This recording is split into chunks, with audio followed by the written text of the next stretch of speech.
Ha? Ko'yingiz joyiga tushdimi? Uylangunizcha esiz ketdi. Ota-onangizni qayta jo'natdingiz xo'jlikka. To'y qilib, oq libosda olib keldingiz uyingizga. Xo'p, mayli, shuncha tashvish qildingiz, shuncha xarajat qildingiz. Mayli, olib keldingiz, bir oni guldek farzandini olib keldingiz uyingizga. Yillar o'tib qiz o'g'illi farzandli bo'ldingiz. Bolalar kattargan sari tashvishlar ham kattarishni boshladi. Siz nima qildingiz? Na oilani boshqardingiz, na farzandlarni boqdingiz, na oilangizga qaradingiz. Bolalar och qoldi.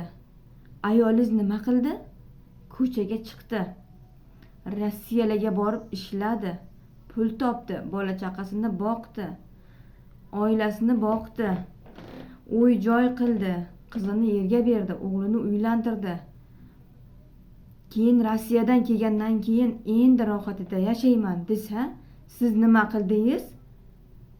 Xotiningiz qilgan uyni nomingizga o'tkazib oldingiz. Xotiningiz jo'natgan pulga mazza qilib yashadingiz. Dachalarda yashadingiz, choyxonalarda yurdingiz, shashliklar yedingiz, mazza qilib yashadingiz. Lekin xotiningiz Rossiyadan kelgandan keyin endi rohatida yashayman deganda siz nima qildingiz? Oilangizni, o'sha gulday ayolingizni, farzandlarini ayolingizga qarshi qo'ydingiz. Nima emishki, onang Rossiyaga ketganmish. Nima emishki, onangga ko'pala pul kerak edi, oila kerak emas edi. Agar shunday demasam, shunday bo'lmasligini xohlasangiz, nega Rossiyaga o'zingiz ketmadingiz? Nimaga bolalarni boqmadingiz? Nimaga Rossiyaning ko'chasiga o'zingiz yurmadingiz? Oilangizga qaramadingiz?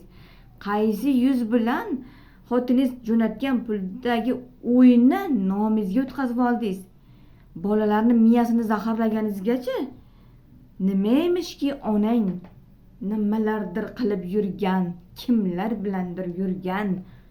Bit bormi sizda? Uyat bormi sizda? Xudodan qo'rqing. Xudodan qo'rqing.